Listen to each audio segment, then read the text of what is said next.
Welcome to Creative Imperfections. I'm Kelly, and I am so glad you're here. Think of this podcast as your safe place to be your beautifully messy self. Let's dive in. Lately, I've been spending a lot of time inside something I'm building, writing it, mapping it, sitting with it, letting it rearrange how I think about growth and change and identity and the way we move through transitions in our lives. And what's been interesting is that the more I write, the more I realize I'm not inventing something new. I'm noticing something that's been happening all along, a pattern, a rhythm, almost like a sequence that shows up whenever real transformation takes place, whether we recognize it or not. It's subtle at first, easy to overlook, but once you start seeing it, you see it everywhere.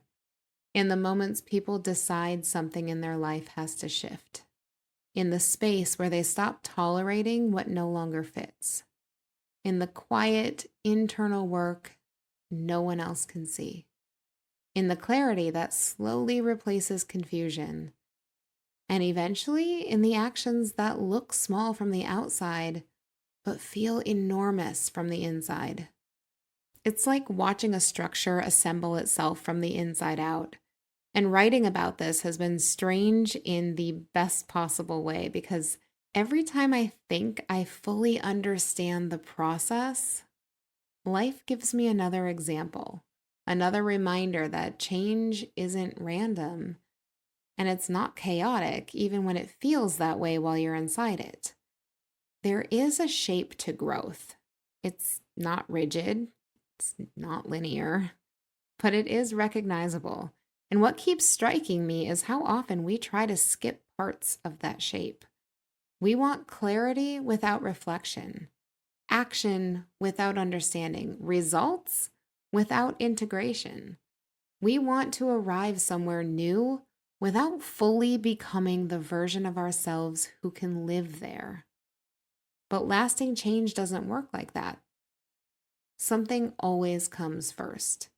There's always a moment where you see, a moment where you claim, a moment where you turn inward instead of outward, a moment where things start to make sense, a moment where movement begins to feel aligned instead of forced.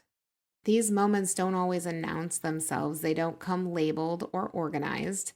They overlap, they repeat, they deepen, but they appear again and again whenever someone is genuinely transforming something in their life.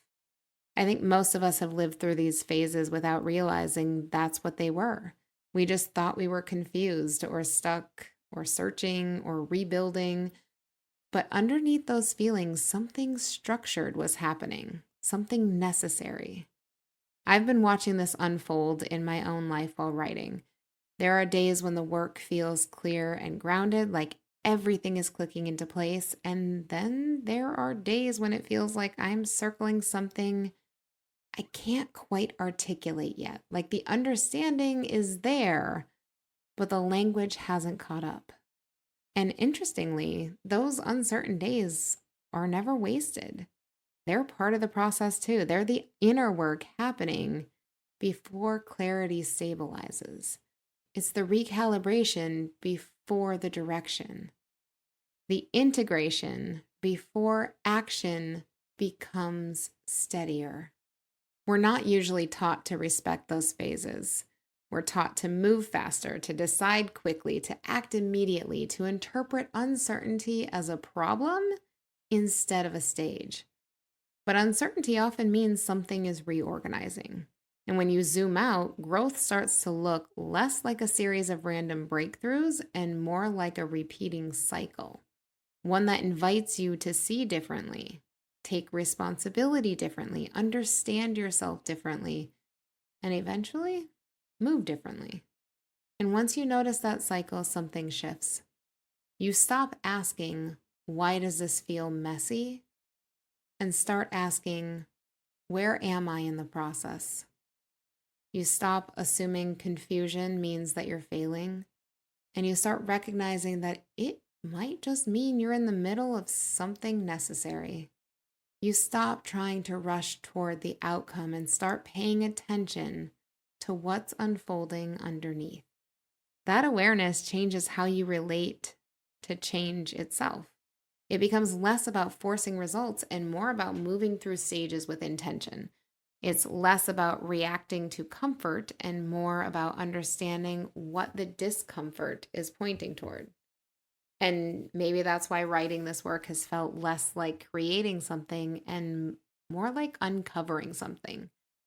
I feel like I'm brushing dust off of a pattern that's been quietly shaping human growth all along.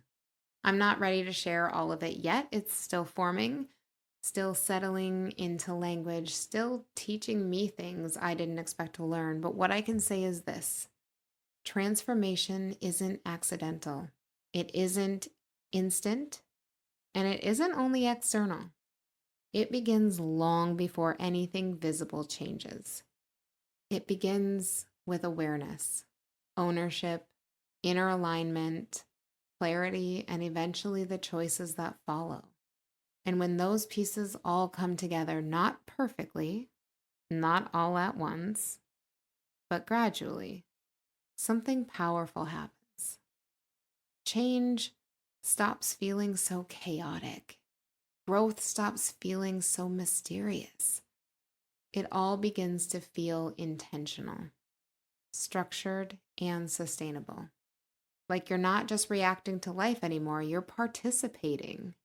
And maybe that's the real work.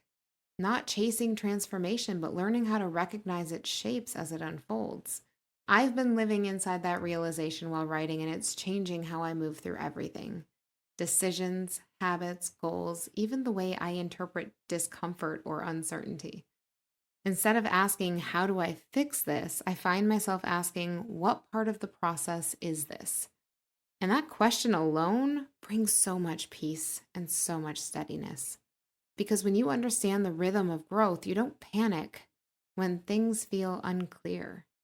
You don't rush when things feel slow. You don't assume you're off track just because you're in the messy middle. You recognize that becoming has structure, even when it feels messy from the inside. And that understanding changes everything about how you move forward. I will share more on that soon. But for now, I want you to notice where you might be in your own unfolding. Not where you think you should be, not where you wish you already were, just where you actually are in the process of becoming something new. Where are you in your growth process? Because that awareness alone is movement. And that awareness is where the magic lives. Thank you for listening to Creative Imperfections. Always remember, there's magic in the mess. If you enjoyed this episode, share it, subscribe, and keep showing up for your beautifully imperfect journey. Until next time.